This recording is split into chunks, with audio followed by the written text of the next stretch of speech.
Գյորջյան Կասկադ 60 ամիս փուլային վճարում բազմաթիվ առավելություններ։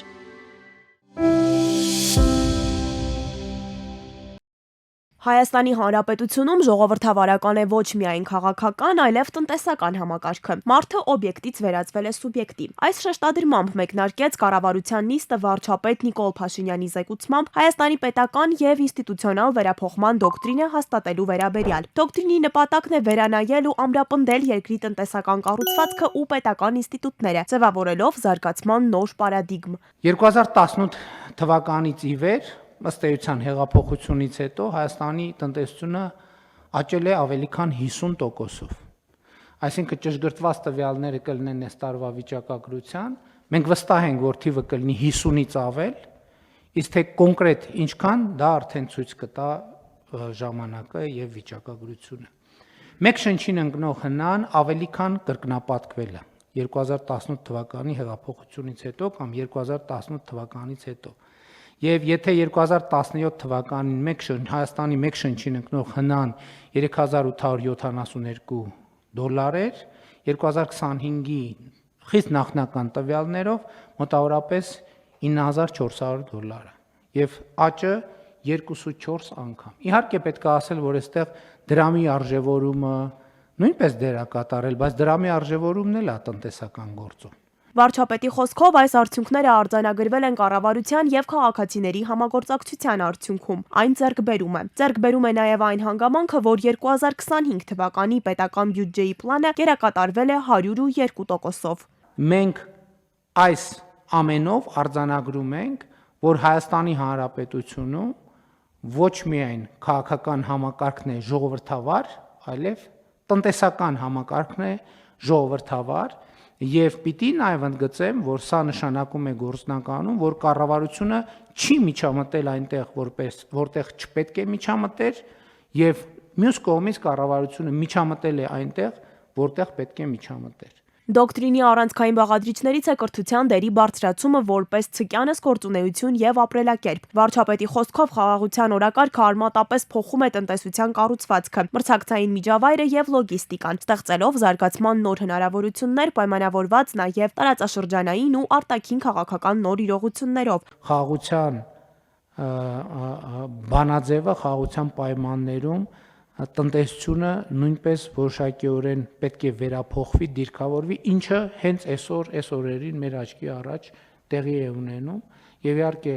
հաստատված խաղաղությունը եւ հաստատված խաղաղության ինստիտուցիոնալացումը մեր առաջնահերթությունների շարքում է, որը անխուսափելիորեն իր արտահայտությունը պետք է ունենա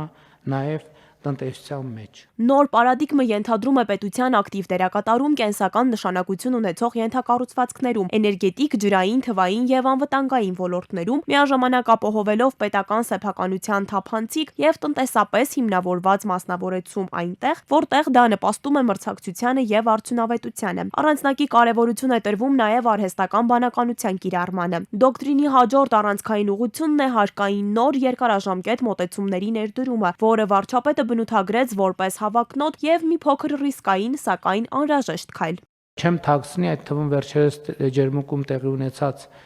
գործարար աշխատաժողովի ժամանակ մենք զգուշորեն սկսել ենք քննարկել,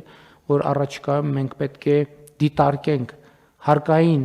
այնպիսի նոր օրենսգիրք ընդունելու տարբերակը, որը մենք կարգավորումներով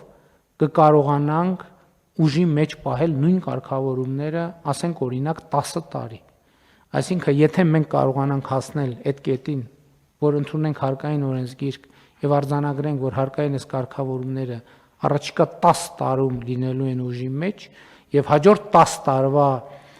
փոփոխությունները քննարկվելու են նախորդող 5 տարվա ընթացքում, սա իհարկե Հայաստանի որպես ներդրումային միջավայր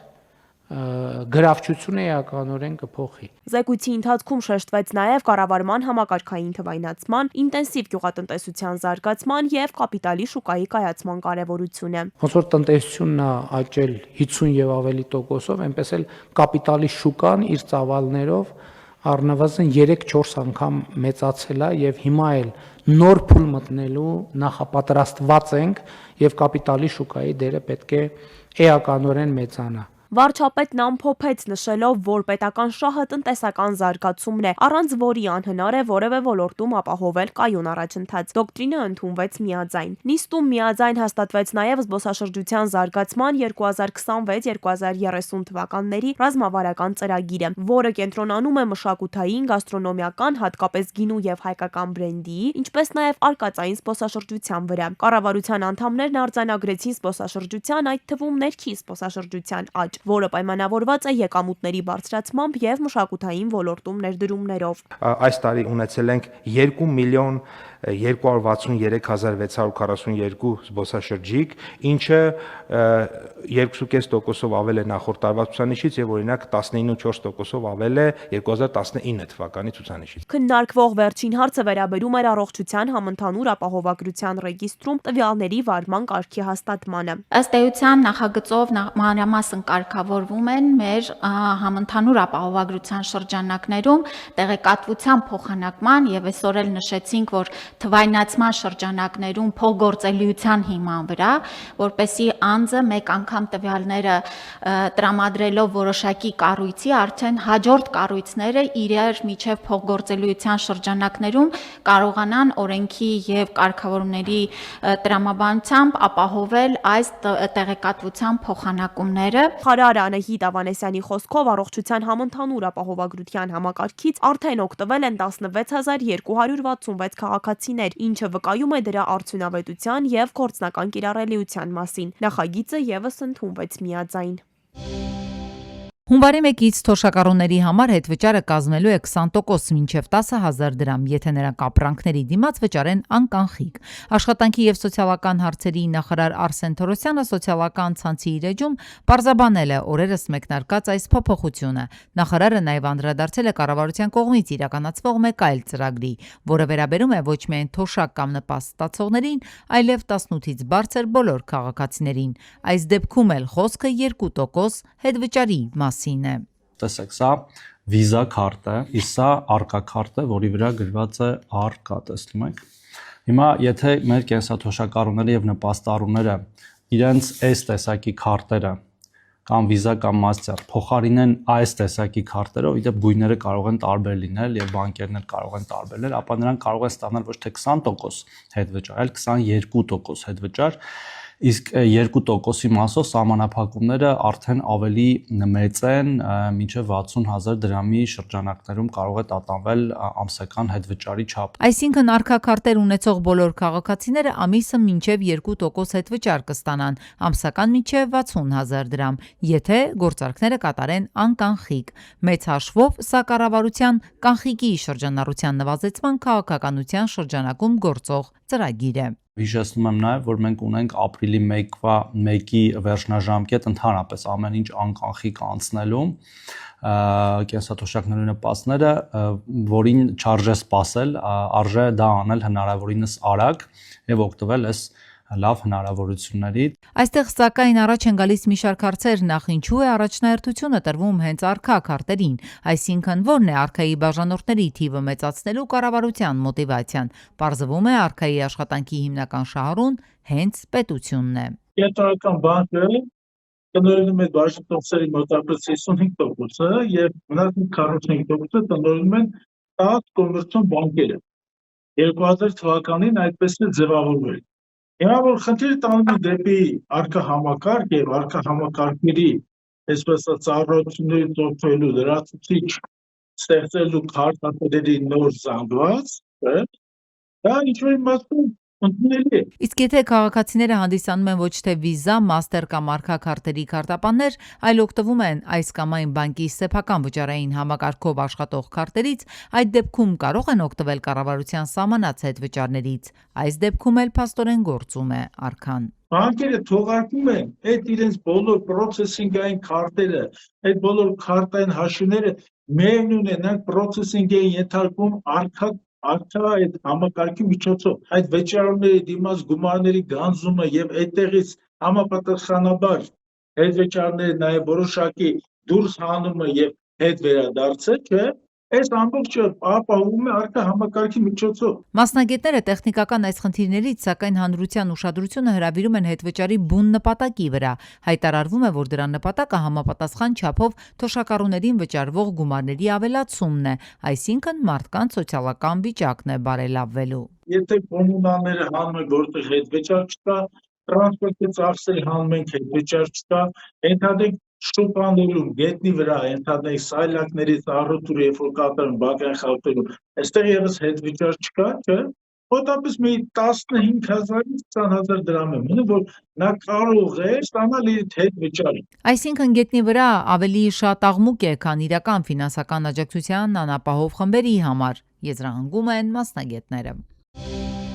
9600 ուսուցիչ անցել է կամավոր ատեստավորում եւ ստանում է բարձր վարձատրություն։ Սա մեր ուսուցիչների շուրջ 31%-ն է։ Կրթության նախարարը տարեվերջյան ամփոփիչ ասուլիսին է ներկայացրել այս ցուցանիշներն ու հավելել, այժմ յուրաքանչյուր երրորդ ուսուցիչ ատեստավորված է։ Սա ցույց է տալիս, որ կամավոր ատեստավորման համակարգը ամբողջությամբ կայացել է եւ շարունակում է զարգանալ։ Նախարարը նաև նշել է, որ համակարգում նոր ուսուցիչների պակաս չկա 2024-ին եւ 25-ի առաջին կիսամյակում դպրոցներ են մուտք գործել ավելի քան 4000 նոր ուսուցիչներ, որոնք նախկինում դպրոցներում երբեք չեն դասավանդել։ Իդեպ այս ուսուցիչների շուրջ 80%-ը մինչև 45 տարեկաններն են, ինչը ըստ Ժաննա Անդրեասյանի նշանակում է, որ կառավարության այն քաղաքականությունը, որը միտված է ուսուցչի մասնագիտության գրավչության բարձրացմանը, ունի կոնկրետ արձագանք։ Ըստ ոլորտի փորձագետի գիտական հետազոտություններն են փաստում, որ սկսնակ ուսուցիչները դեռ մի քանի տարի անց ադապտացիայի փուլում են լինում, ուստի մեծ սպասելիքներ նրանցից ունենալ ցավոք սրտի չենք կարող։ Չի լինում երբեք, որ մարդը մտնի դպրոց որպես ուսուցիչ եւ հաջորդ օրվանից բարձր արդյունավետությամբ կարողանա աշխատել։ Եվ շատ երկրներում օրինակ այդ ուսուցիչների համար մենթորներ են ունենում, ավելի փորձառու ուսուցիչները, որոնք իրենց փորձը, գիտելիքները, կարողությունները կարողանում են ժամանակի ընթացքում փոխանցել նոր ուսուցիչներին։ Ցավոք սրտի Հայաստանում այդ մենտորական ինստիտուտը ընդհանրապես չի գործում կամ ֆորմալ ձևով չի գործում։ Կրթական ոլորտի պատասխանատուն անդրադարձել է նաև կառավարության 300 դպրոց 500 մանկապարտեզ ծրագրին։ Նախարարը վստահություն է հայտնել, որ ծրագիրը իր հանգրվանին կհասնի, քանի որ արդեն իսկ ունենք ավելի քան 100 դպրոցներ եւ 280 մանկապարտեզներ նախակրթարաններ, որոնք ավարտված են։ Դեկտեմբերի 10-ին ես ինքս գրավոր հարցում եմ ուղարկել կրթության նախարարություն եւ խնդրել տրամադրել այն դպրոցների ցանկը, որոնք այդ 300 դպրոց ծրագրով պիտի արդեն կառուցված լինեին, որովհետեւ ծրագիրը կոչվում է մինչեւ 2026 թվականը կառուցվող եւ հիմնանորոգվող դպրոցներ։ Ուրեմն գրավոր պատասխանում գրված է ընդամենը 60 դպրոցի անուն, որոնցից մոտ 40 թե 42-ը կառուցված եւ մնացածը հիմնանորոգված դպրոցներ էին։ Դա խոսում է, որ ծրագիրը տոտալ տապալվել է եւ կատարվել է ընդամենը 20%-ով։ Փորձագետների գնահատմամբ ներկայացվող թվերն ու հայտարարությունները չեն համընկնում իրական արդյունքների հետ։ Իրական պատկերը միևնույնն է տեսանելի է դառնում, ըստ մասնագետների, թե կամավոր ատեստավորման արդյունավետության, թե դպրոցաշինության ծրագրի շուրջ իշխանության լավատեսական հայտարարությունները չեն հիմնավորվում ամբողջական ու թափանցիկ հաշվետվություններով։